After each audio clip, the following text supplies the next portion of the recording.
Good evening and welcome to the first ever live show on Turn Left called Normal Island. Normal Island was a video podcast show we did back in the old days, but we're bringing it back. We aim to go live twice per week and upping it to 3 to the run up to the general election. Now, over the course of the election, we will have multiple guests on our live shows and also pre recorded interviews. I'm really excited for everyone to watch what we've managed to put together in a really short space of time. Now, expect some technical hiccups and some bumps on the live. This is still completely voluntary, so bear with us. My name is Curtis Daly, and I will be your host this evening, and I'll be joined by our very special guest, Callum, aka Political. So, the first story of the night. The first major policy that has been announced from the Conservatives this election is mandatory national service for all 18-year-olds. 12 months of mandatory national service will be reintroduced by the Conservatives if they win the general election. 18-year-olds will be able to apply for one of 30,000 full-time military placements or volunteering 1 weekend a month, carrying out a community service. Prime Minister Rishi Sunak said he believed bringing back compulsory service across the UK would help foster the national spirit that emerged during the pandemic. The Conservatives said the move would help ensure young people who are not employed in education or training or at risk of getting involved with crime would be diverted away from lives of unemployment and crime. They were unable to say what sanctions those not taking part could face. Instead, they argued national service would provide valuable work experience and ignite a passion for a future career in healthcare, public service, charity, or the armed forces. The party said the £2.5 billion cost of national service would see £1.5 billion diverted from Levelling Up's UK Shared Prosperity Fund from 2028. A further £1 billion would come from plans to crack down on tax avoidance and evasion. Callum, what are your thoughts on bringing back national service? Hi, Curtis. Thank you for having me today. It's a pleasure as always. It's what a story. What a way to kick off the general election.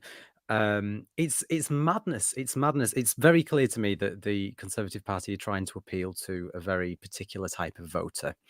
They're going after the older voters. They're going after the type that are likely to be voting for reform, trying to pull some of those votes back that they're going to end up missing out on. But something that I noticed when I was sort of reading around this story today was that there was actually a question that went in to the Secretary of State for Defence on Thursday, the day after the general election was called. And this question came in by Mark Pritchard. And I've just got it here, if I may just read it. So Mark Pritchard is a Conservative MP. And the question was to ask the Secretary of State for Defence whether he has made an assessment of the political impact of the reintroduction of national service on national security. And the response came back from Andrew Morrison, who is the Parliamentary Under Secretary for the State of Defence. And this was the government's official response. This was the day after the general election was called. He said, the government has no current plans to reintroduce national service. Since 1963, when the last national servicemen were discharged, it's been the policy of successive governments that the best way of providing for the defence of our country is by maintaining professional armed forces staffed by volunteers. The demanding, increasingly technical nature of defence today is such that we require highly trained, professional men and women in our regular and reserve armed forces, fully committed to giving their best in defending our country and its allies. Mr. Morrison goes on to say, if potentially unwilling national service recruits were to be obliged to serve alongside the professional men and women of our armed forces, it would damage morale, recruitment, and retention, and would consume professional military and naval resources. If, on the other hand, national service recruits were kept in separate units, it would be difficult to find a proper and meaningful role for them, potentially harming motivation and discipline. For all these reasons, there are no current plans for the restoration of any form of national service. This was literally from the Department of Defence the day after the general election was called. This was the 23rd. This was Thursday. So what is it now? It's now Monday, and it was yesterday in papers that Rishi Sunak made this pledge to bring back national service. So what's changed in those few days, I wonder? Well, I think there's some poor briefing going on inside the cabinet, because we've also had some say that there won't be any punishment for those that won't take it up, and now we've heard that parents may be fined if their 18-year-old doesn't take it up, which is funny because that basically just tells me, well, the rich can get away with it. They can just buy themselves out of it. It's Um, certainly that. uh, Also, just quickly, if I may, how do you fine an adult for the behavior of another adult? Like that's not how things work. We don't fine other adults because another adult's done something they shouldn't have done. If you're under 18, fair enough. Parents get fined for not sending the kids to school. But once you turn 18, how is it the responsibility of the parents? It just makes no sense. It's not been thought out at all. It's been shoved together, written for the papers to make a statement and trying to appeal to a certain type of voter. just to play devil's advocate for a second, isn't there some benefit, at least the idea of some sort of community service? We've had 40 years of individualism. Obviously, the Tories aren't thinking about it in this way, but could an effect of this mean we have a generation of those who think more in terms of society? Is it possible that this may bring a renewed spirit of the post-war consensus and that period, which brought about the NHS, the welfare state, and strong social democracy, or is this, you know, wishful thinking? I think we've already got an up and coming generation that have a renewed sense of society. I think the young people of today have shown through the social actions around multiple different issues that have happened over the last couple of years. I think the way that they're voting shows that the keen and eager, certainly the 18 to 25 bracket. And I think somebody pointed out on Twitter when this policy was announced that young people in this country arguably have already done the national service in the years of COVID when they couldn't go to school, they didn't get an education. Um, they stayed at home, they missed out on their education. The older end of the spectrum missed out on the university education, and weren't able to go in and learn that. And I think what a lot of young people have already given up a hell of a lot for this country in recent years, and it's a huge ask to say right now you're gonna have to either go and serve in the army for 12 months, or we're going to force you to give up a month of your year. And it's cleverly described this um, as I think it was 25 days in the first year, which also implies that there's thoughts around possibly extending this. And it's also worth pointing out that countries that have a form of national service, it doesn't stop at 18, it usually extends to 25.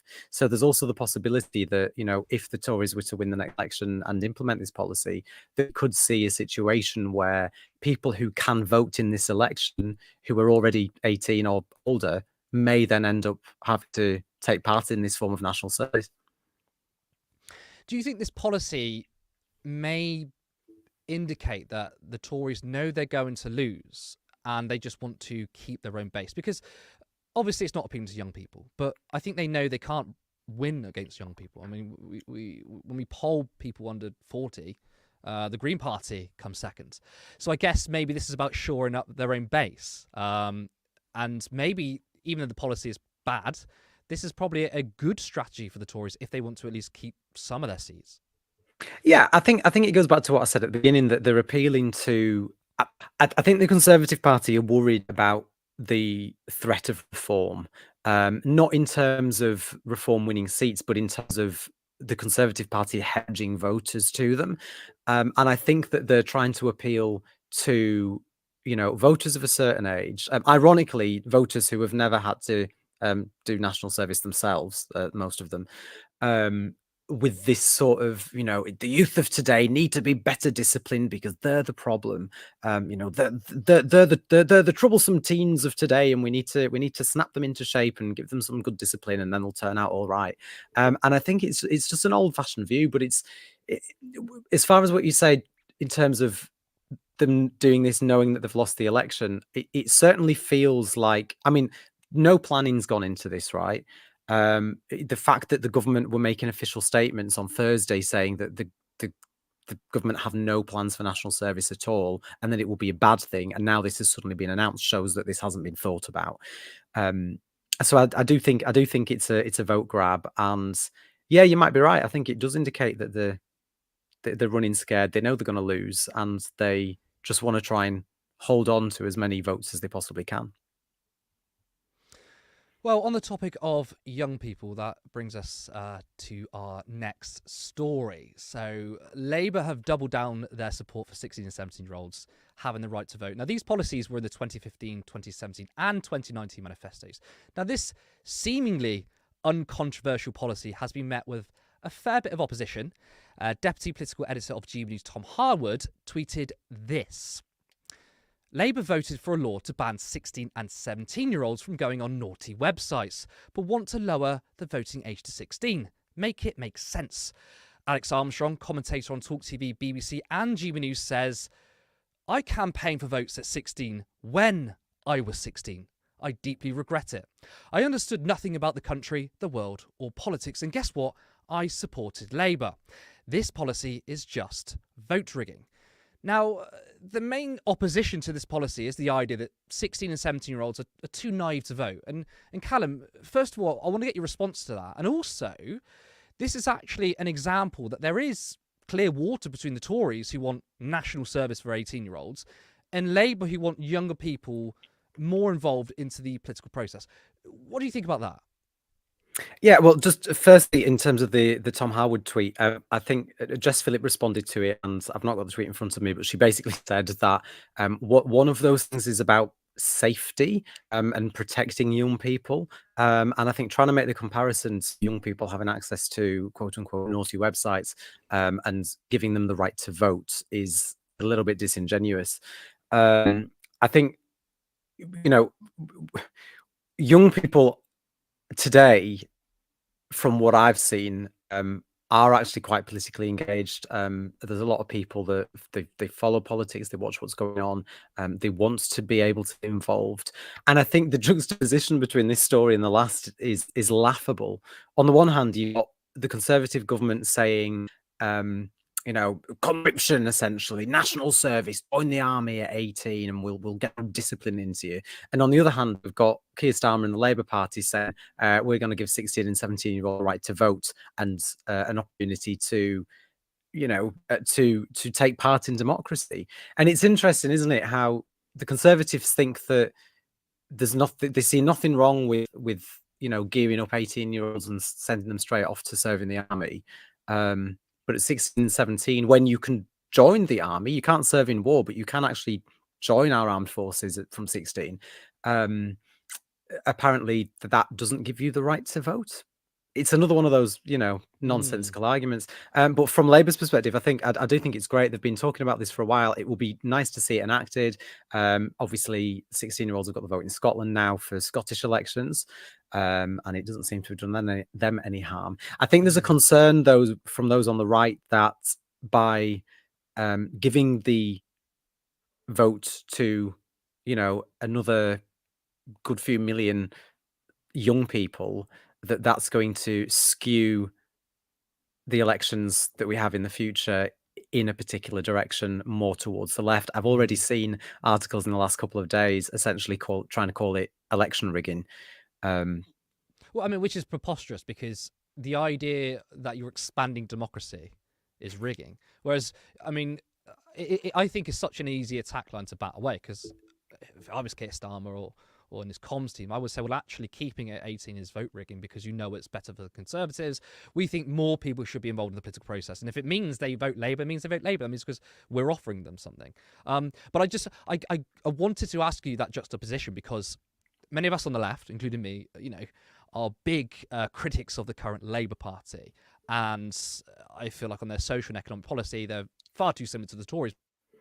But this policy is a big difference, and also it mirrors the Tory policy perfectly, because the Tories want to say, we're going to send you off and do national service, and Labour can come back and say, well, why should they do that when 16-year-olds can already join the army?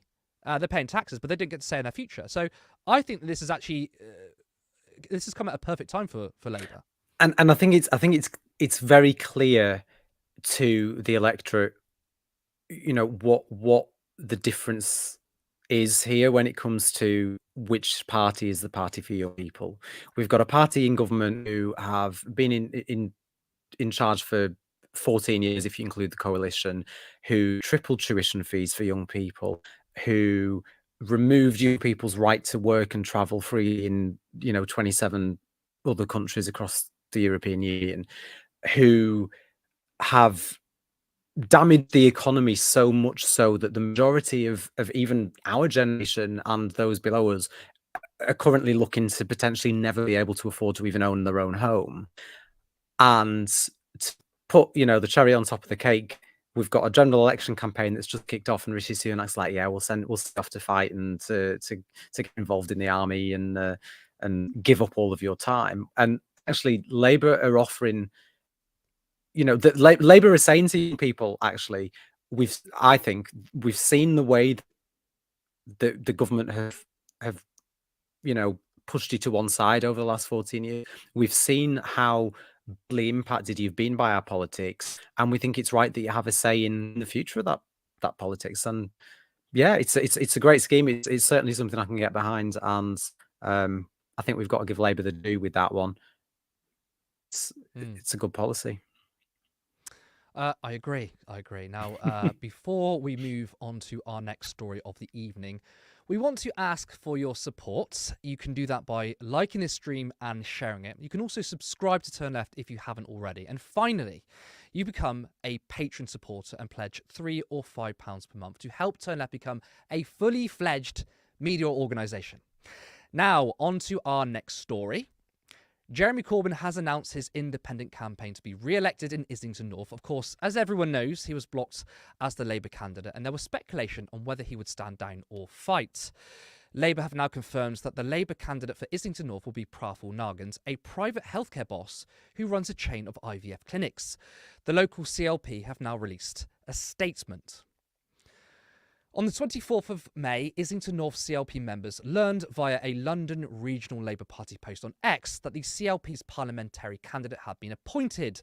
This decision was not communicated directly to CLP members and CLP officers. The CLP was not given the opportunity to meet the appointed candidate, nor to understand what his policy positions are. This is the final stage in an egregiously undemocratic selection process.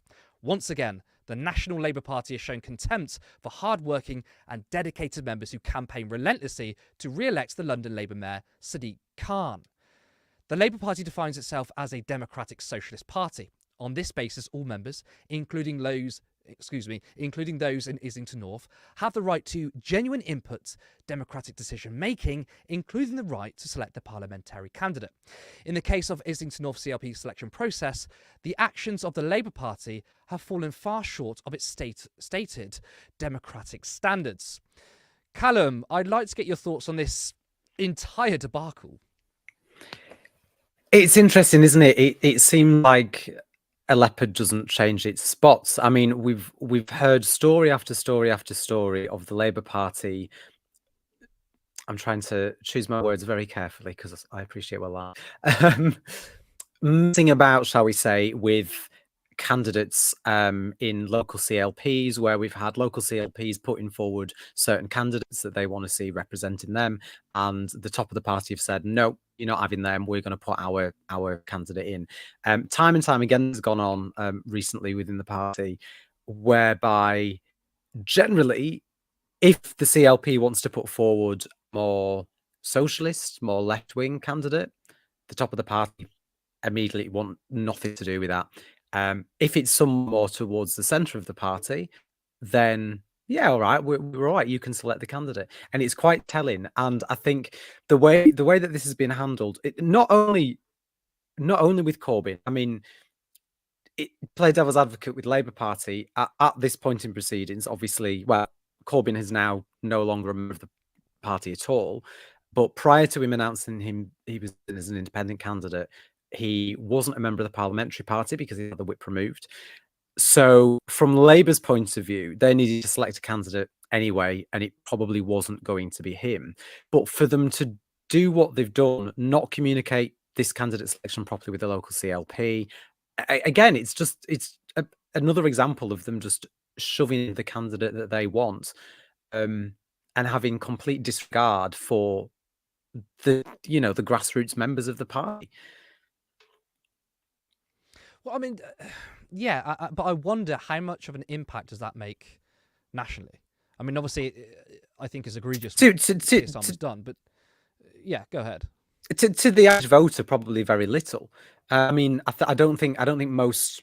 Correct me if you think I'm wrong, but I don't most people that will be voting on the 4th of July really follow the intricacies of the ongoings inside any of the political parties. I think for most people, they just want to see things improve and see things get better for the country, and for cost of living, etc. But I think for those who are active within the party, I mean, Labour, I don't have the figures, but Labour have lost a lot of members recently. People are leaving the Labour Party because of exactly this sort of behaviour. And while it may not, I don't think it'll impact massively on the wider electorate. I don't think it'll impact massively on the result of the general election. I think if they'd have welcomed Corbyn back into the party and allowed him to stand as a Labour candidate, that would have probably had a much more negative impact on the Labour Party in this election campaign, because it would give the media and the Conservative Party a a reason to go after the Starmer's party even more and say, see, they say that the party have changed, but nothing's changed. It's Mm. still Corbyn, for right or for wrong. And yeah, I think in terms of the wider picture, like I say, I don't think many people are really interested. I think most people would sort of look at it, and if they did sort of have to think about it, it's one of those cases of, we didn't know the election was going to be called right now. Had to make a decision. Like with all of those seats for all of the parties, and the Conservatives still have quite a few to fill. At this point, because the election's already been called, it, the the National Party have much more power now in terms of who they want to put into what seats, with the local constituency parties having a lot less say, just because of timings, because they haven't got the time to go through the same democratic process they normally would, to select a candidate, to have hustings, to decide who they want, put someone up for selection, and get them on the ballot. Do you think this is actually a headache for Keir Starmer? There's some media articles out there saying that, well, this Jeremy Corbyn standing as independent is going to be a big headache. I want to get your view on that. Do you think this is even significant? And also, do you think this is an easy win for Jeremy Corbyn? If he loses, does that dishearten a lot of activists who supported him and the Labour under his leadership? I think it's a headache for Labour in Islington North, and I think whether it's a headache for Starmer and the party nationally will depend on how they choose to approach this, how they choose to deal with it. If the Labour Party decide that they're going to put all their funds, all their efforts into Islington North in order to make sure that Corbyn doesn't get that seat, I think it will be a much bigger headache for the party, because there are seats up and down the country where that time, that money, the volunteers that'll be out knocking on doors could be much better used to win seats and to hold seats. I mean, look at what's happening in Bristol, where Labour are set to lose a seat to the Green Party, which is fantastic for the Greens. But I think somewhere like that would be possibly a better fight for Labour than putting all their efforts to Islington North.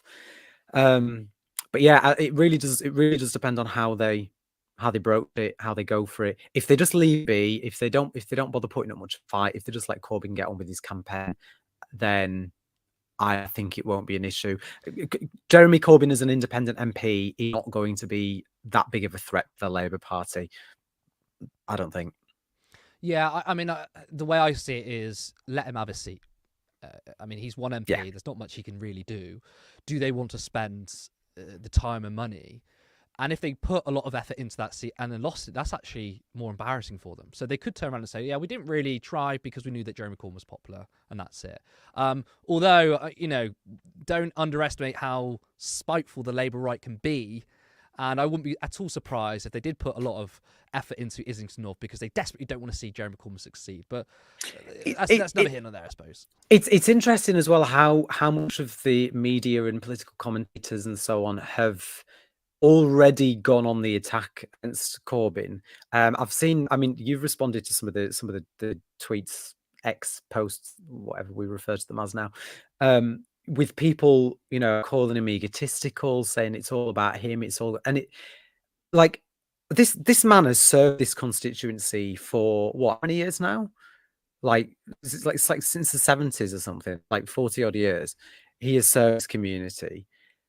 He's always been loyal to the Labour Party, even when the Labour Party have not been loyal to him. Even after he was kicked out of the parliamentary party, he was very actively encouraging members of the party to remain in the party, to stay and fight from within, and to make sure that we have a good left-wing membership remain in the party.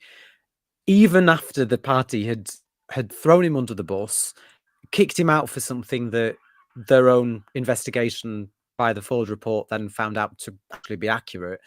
And even despite all that, Corbyn was still like, yeah, but we need to keep in the Labour Party. We need to keep supporting the party. And that's one of the reasons why he didn't leave. They couldn't kick him out because he actually hadn't done anything that was against the rules. Otherwise, the party would have gotten rid of him much sooner. And it's a bit of a kick in the teeth that they've kind of forced his hand on this. He's now been booted from the party because he's standing as an independent. But of course he's going to stand as an independent. When you interviewed him, he said to you that he wasn't going to abandon people of Islington North. Of course not. He's a constituency MP. He ran reluctantly for the leadership in the first place. He didn't particularly want to. I think he'd have been much happier if he could have just stayed on the back benches and looked after his own. I'm actually glad you brought that up, because I remember saying, I don't know who actually wrote it in the papers, but someone said he was egotistical, and I was thinking, well, Jeremy Corbyn didn't want to run as leader. In fact, he didn't expect to win. He just thought, if I can not come last, that will be good. And Diane Abbott had ran for leader before, unsuccessfully. John McDonnell also ran unsuccessfully too. So they just turned around to Jeremy Corbyn and said, it's your turn. In fact, I think Jeremy Corbyn started getting worried when he realised he could win. So say what you want about Jeremy Corbyn, disagree what you want, but egotistical is not something that comes to my mind. Now, I did want to ask you about the Greens, because the Greens are standing in every single constituency. A lot of people are asking questions. Why are they standing in Islington North? And that's not the only seat, by the way, but specifically Islington North. I mean, some polling has put the Greens on 10%. Why not just stand down? Because they want to be able to say that they've stood a candidate in every seat. I think we're at a point with our politics where there are so many people who are fed up with the status quo. They want to be able to vote for somebody else. And the Green Party's stance seems to be, we'll stand a candidate in every seat. We'll give people that opportunity to vote Green. I agree in the sense of, I feel like there are some seats where it doesn't make sense, but then you don't get to say you've stood a candidate in every seat. And I think what we've got to bear in mind is that the Green Party have seen a huge surge in membership recently, particularly prior to, but also since the fantastic local election results that they they saw after the elections in May. And I think they probably don't want to let those people down. If you've joined the party, people have joined the party in their droves. And if we have a general election and those people that have come across to the Green Party, have joined the Green Revolution, that want to be able to go out and vote for a Green candidate, haven't got an option to do so on their ballot paper, what message does that send to those members from the Green Party? It says, well, actually, we don't really care about you. Well, yeah, okay, you've joined us and you're donating and you're chipping in, but we're not even going to give you an opportunity to vote for us when it matters. And I think that has probably, I imagine that's probably been part of the reasoning behind it. And I agree with you that in some areas it kind of doesn't make sense, and it will potentially split the vote. I understand the reason for it, and I think people need to have the option to be able to vote Green. And actually, to be fair, there may well be people in Islington North who aren't fans of Jeremy Corbyn for one reason or another, who are also fed up with the Labour Party, don't want to vote Conservative, and want an alternative to vote for. They don't fancy the Lib Dems; they want to vote Green. And should those people still have a right to vote? I think there's a wider question there actually around democracy when it comes to electoral pacts and standing candidates down. It certainly makes sense when you've got when you're looking at the left wing vote and whether it's going to split and whether it's going to allow the more right wing is in, especially when the risk getting into power. But is it democratic to say to people at an election, well, if you're in this constituency, there's only 3 people you can vote for. However, if you live here, you can vote for 10.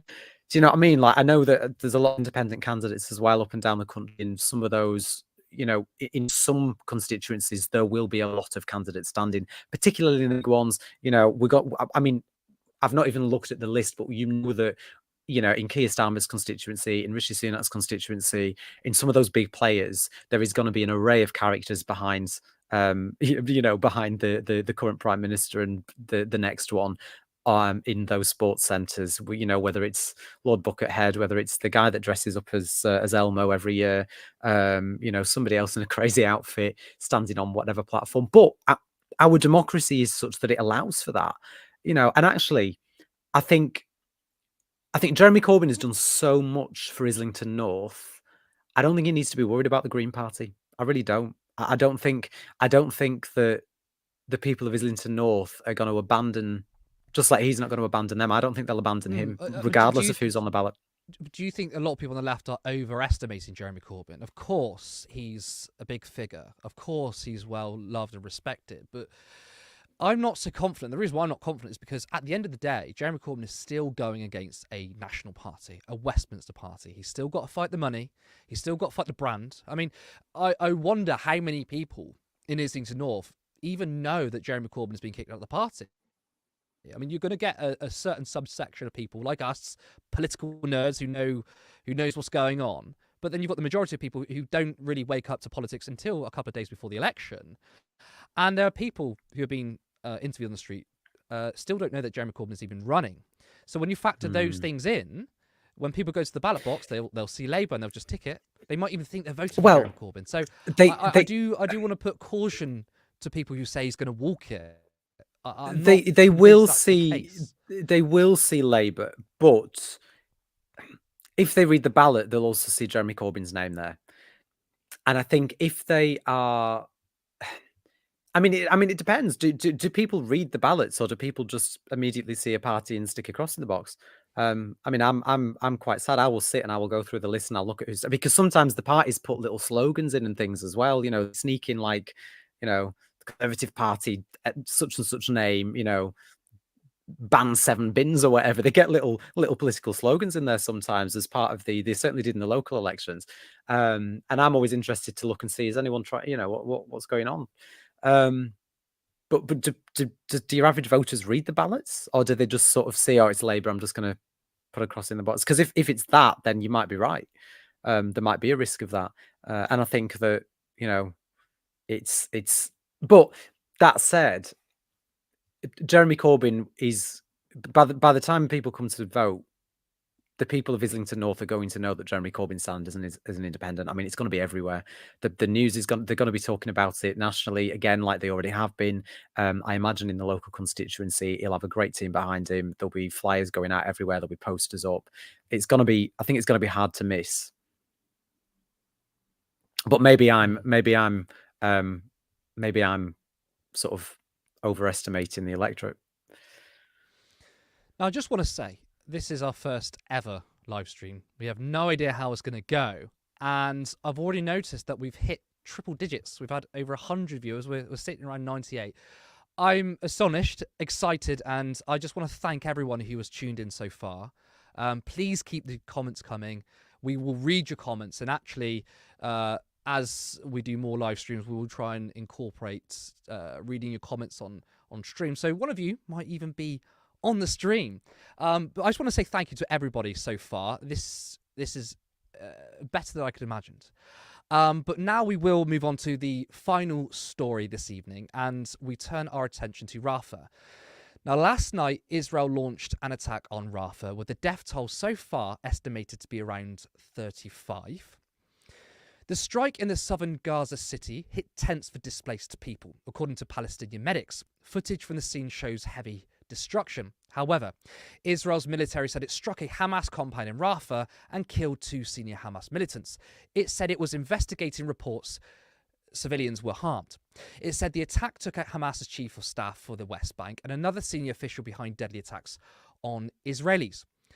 The strike took place in Tel Al Sultan neighbourhood of Western Rafah, where thousands of people were taking shelter after many fled the eastern areas of the city, where Israeli forces began a ground offensive over 2 weeks ago. A spokesperson with the Palestinian Red Crescent Society said the death toll was likely to increase as search and rescue efforts continued.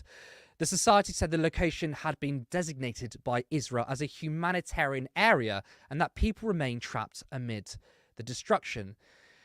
Now, we have footage of the area after the fire spread from the attack, and warning, these images may be disturbing.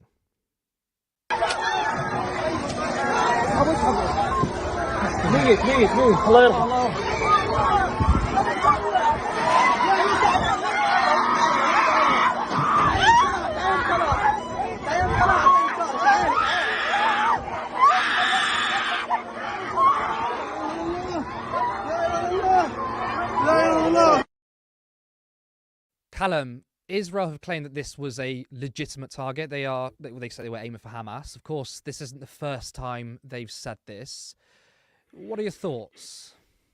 It's just absolutely appalling. I mean, we are seeing scenes like this on a daily basis now, and it's gone beyond if it ever was a legitimate attack. I mean, on the one hand, they're saying it was a legitimate target. On the other hand, Netanyahu's calling it a tragic mishap.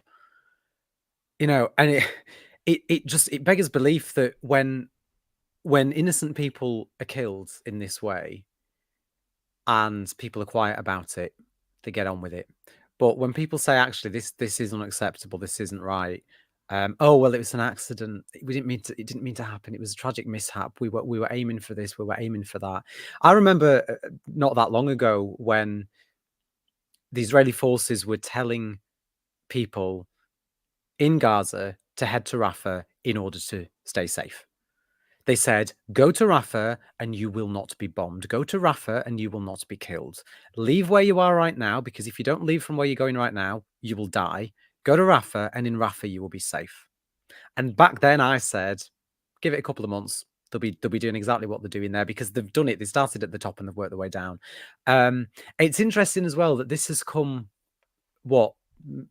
hours even after the ICJ ordered Israel to stop any further attack on Rafah. And Israel have gone, now you're all right. Let's blow them up and kill some more people. It beggars belief. I don't really know what to say. It's appalling. The scenes are awful, and the loss of human life is just beyond tragic.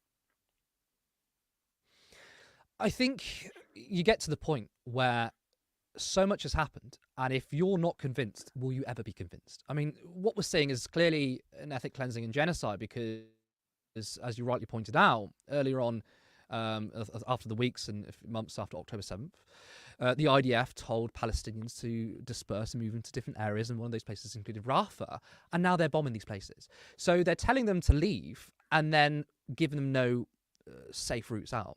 So go ahead. And the other thing that's interesting about this is that obviously Israel are saying that this is a response to the Hamas attack on Tel Aviv, that had been widely reported as the first attack in months on Israel from Hamas.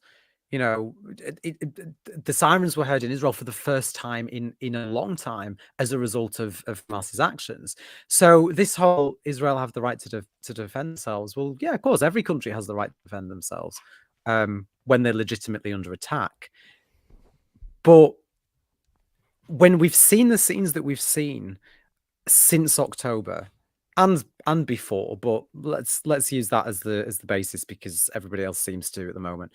When we've witnessed the massacre that has taken place, when we've witnessed the thousands, tens of thousands of innocent civilians who have been slaughtered at the hands of the IDF, and the attack on Tel Aviv at the weekend was the first in months from Hamas. Well, yeah, they're gonna respond. They're gonna retaliate. I don't condone the killing of anyone. I don't condone, firing rockets and injuring people. I'd rather everyone stopped firing anything and, everyone lived together peacefully and people stopped dying. But absolutely, Hamas are gonna respond. And some might argue, do Palestine not have the right to defend themselves? Because the people of Palestine have been bombarded with rockets, with airstrikes, with shootings for months and haven't retaliated. And now they have. I suppose it's similar to what happened with Iran. I mean, when I said, look, surely Iran has a right to defend themselves because Israel attacked them first. They attacked an Iranian consulate in Syria and they responded. And I was met with criticism myself and other people saying, well, you support Iran and all these terrible things and terrible human rights abuses. But you can't pretend that you uphold international law, and especially someone like Keir Starmer. I mean, we know the government is supporting Israel, but Keir Starmer, a supposed human rights lawyer, is still seemingly backing them on a policy initiation, because I mean they're sort of saying the right things, but they're still backing them, and you can't talk about international law and the right to defend yourself when Israel are the only ones who are allowed to do so. Yeah, and it's all and also, I mean, what I think is really fascinating when we look at the Israeli government and Israeli forces are conducting these attacks is that when Iran fired hundreds of airstrikes in the direction of Israel, every single one of them was shot down. And to my knowledge, and again, please correct me if this is incorrect, but to my knowledge, there wasn't a single casualty as a result of those airstrikes. We've seen in the past where Israel have carried out very targeted attacks on Hamas operatives and have very publicly declared that they have successfully killed a number of Hamas operatives with no civilian casualties. So I just don't understand it, because Israel have the military power and precision to, one, defend themselves to the point where nobody gets hurt, like they did when Iran fired literally hundreds of missiles in their direction. But they also have the precision in their military to carry out those targeted attacks when they know where the Hamas operatives are without taking any civilian life. So what I'd like to know is why they seem to be picking and choosing when they're going to go in with the accurate attacks and actually take the operatives out, and when they're just going to blanket, fire missiles and airstrikes on innocent people, and then afterwards say, oh, sorry, it was a mishap. It was an accident, a tragic accident, as if they've not been doing it on the daily for months, years. Yeah, and look, I agree with what you're saying, and I'm glad you pointed out the hypocrisy here. And it just seems the situation seems to be getting worse and worse. I do want to say thank you to those who are watching, and thank you to the super chats. I'm going to read you out actually. Thank you, James Holmes, who gifted 5 memberships. A new member, Ben Wilshie. Thank you to MZNO, I hope I said that right, for £10. So I'll read out your comment. Older voters voted for Brexit. Some would argue they are the irresponsible ones. I'm white and 50. And we also have another comment for the same person, another £10 super chat. Stop arms to Zionists. Well, we certainly should be stopping arms to Israel. That is all for tonight. I just want to thank everyone who tuned into our first ever live show. It's been a blast. And I'd also like to thank Callum for joining me tonight. Thank you. No, thanks for having me. It's been fantastic. And you're going to cover this already, but just thanks again to everyone that's been watching, everyone that's been commenting. Like Curtis said, we will see your comments. I'm looking forward to having to read through them all as well. And yeah, let's keep the momentum going. We've got a general election to fight. Finally, we do. But this is best than expected. I didn't know how many views we'd get, maybe 20 or 30, but we're on 87 views now, but we hit a peak of over 100, and it means the world. You can catch us here next week at the same time of 7:30 p.m. Now, following on from there, we aim to then go live twice per week, potentially going 3 times a week in the last week of the general election. I'm Curtis Daly, and from all of us here at Turn Left, thank you so much, and see you next time.